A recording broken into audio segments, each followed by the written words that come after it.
அரங்கிற்கு சிறப்பு அழைப்பாளராக அழைக்கப்பட்டார். சில சூழல்கள்னால் கொஞ்சம் தாமதம் வந்தாலும் அவர் எங்களுக்கு ஒரு பெரிய சிறப்பு விருந்தினர் தான்.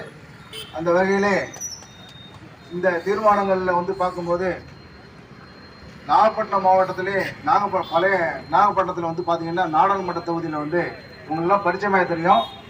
நான் 1979 கல்லூரியில் படிக்கிற காலத்தில் நான் எஸ்எஃப்ஐ ஸ்டூடெண்டாக இருந்தேன். அப்போ படிக்கும்போது பார்த்தீங்கன்னாக்கா எஜி முருகன் நிறைய பாப்புலர், வேர்ல்டு லெவலில் பாப்புலராக இருந்தார், இந்தியா லெவலில் பாப்புலராக இருந்தார். அவருடைய பணி 1968 பார்த்தீங்கன்னா ஒரு கோட்டூர் ஒன்றியத்தில் பொது தொகுதியில் நின்று ஜெயிச்ச ஒரே ஆள் அவர் தான். சேர்மன் இருக்கிறது தொடர்ந்து அவர் பணி சிறப்பாக இருந்தது. அதுக்கப்புறம் நாகப்பட்டினம் மாவட்டத்தில் பார்த்தீங்கன்னாக்க பார்லிமெண்ட் தொகுதியில் நின்று ஜெயிச்சு அல்லும் பகலர் புயல் மலைன்னு பாடுறாம சைக்கிள் எடுத்துக்கிட்டே போய் ஊரா போய் நின்று கேட்ட மக்களுக்கு சேவை செய்யற தொண்டாவே இருந்திருப்பாரு.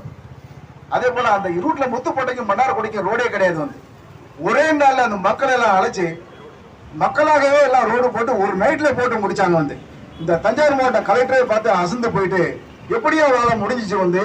ஒரு பொது உடைமையாளராக இருந்தாலும் பொதுமக்களுக்கு செய்யக்கூடிய ஒரு சேவை இது போல பல சாலைகளை செஞ்சிருக்கிறார். அதே போல நாகப்பட்டினம் மாவட்டத்தில் பாத்தீங்கன்னா புயல் அப்படியே புயல் அடிச்சு மக்கள்லாம் சாப்பாட்டுக்கெல்லாம் வழி இல்லாம இருக்கிறாங்க. அந்த டயத்துல ஒரு சைக்கிள்ல போறாரு, தனியா போறாரு, போய் பார்த்துட்டு மழையிலே நனைஞ்சிட்டு போறாரு. போய் பார்த்தா உணவே இல்லைன்னு சொல்லிட்டு போய் நம்ம தமிழ்நாட்டுடைய உணவு கிடங்கு அடிச்சு உடச்சு எடுத்துட்டு என்ன பண்றாரு கேட்டா எம்ஜிஆர் ஆட்சி அடிச்சு அந்த உணவெல்லாம் எடுத்து என்ன பண்றாரு, எல்லாத்துக்கும் மக்களுக்கு அரசாங்கத்துடைய ஒத்துழைப்பு இல்லாம எடுத்து பண்றாரு, எல்லாம் பண்ணி மக்களுக்கு பண்றாரு. இதை பார்த்துட்டு எம்ஜிஆரே என்ன பண்றாரு, எல்லா கடைக்கும் திறந்து விடுறான்னு சொல்லிட்டாரு. அவர் இறப்புக்கு எம்ஜிஆரே நாங்க போது பாத்தீங்கன்னா தஞ்சாவூர் இறங்குறாரு. நாங்க தஞ்சாவூர் மன்னாடி பஸ்ஸுக்கு நின்றுட்டு இருக்கோம்.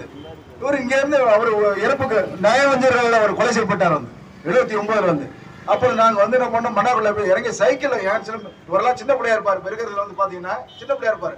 நான் கல்லூரியில் படிக்கும்போது 79 அப்ப பிஏ ஃபர்ஸ்ட் இயர் செகண்ட் இருக்கும். மன்னார்குள்ள இறங்கி சைக்கிளே போறோம், முத்துக்கோட்டை போறோம், சைக்கிள்ல போறோம். அப்படிப்பட்ட ஒரு மாமனிதர், எளிமையானவர். அவர் அவருடைய வரலாறு மறைக்கப்பட்டு இந்த கவர்மெண்ட்டுகள்லாம் பண்ணிட்டு இருக்கு. உங்களை சேவை செஞ்சவருக்கு ஒரு பெரிய பாரத ரத்னா விருது கொடுக்கணும். ஒரு மணிமண்டபம் கட்டி கொடுத்து சென்ட்ரல் கவர்மெண்ட் ஒரு மணிமண்டபம் எடுத்து ஒரு உருவச்சிலை அமைக்கணும் அப்படிங்கிற கோரிக்கையில இந்த கவனஈர்ப்பு ஆர்ப்பாட்டத்தில் நாங்கள் ஒன்று வச்சிருக்கிறோம்.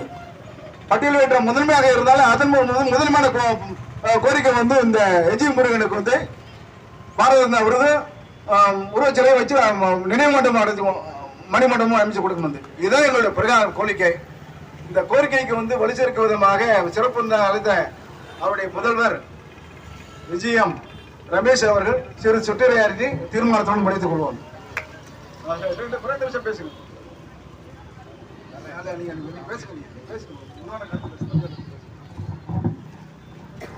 உறவுகள் அனைவருக்கும் எனது அன்பார்ந்த காலை வணக்கத்தை தெரிவித்துக் கொள்கின்றேன்.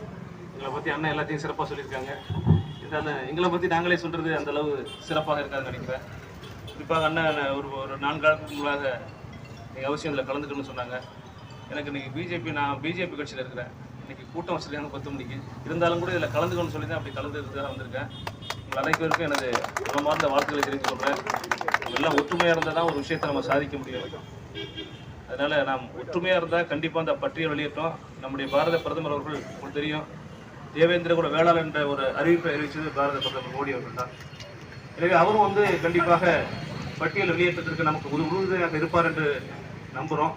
நாம் ஒற்றுமையாக இருந்து நம்முடைய கோரிக்கையை நிறைவேற்ற வேண்டும் என்று சொல்லி இந்த போராட்டம் வெல்ல வேண்டும் என்று சொல்லி வாழ்த்தி விடைபெறுகிறேன். நன்றி.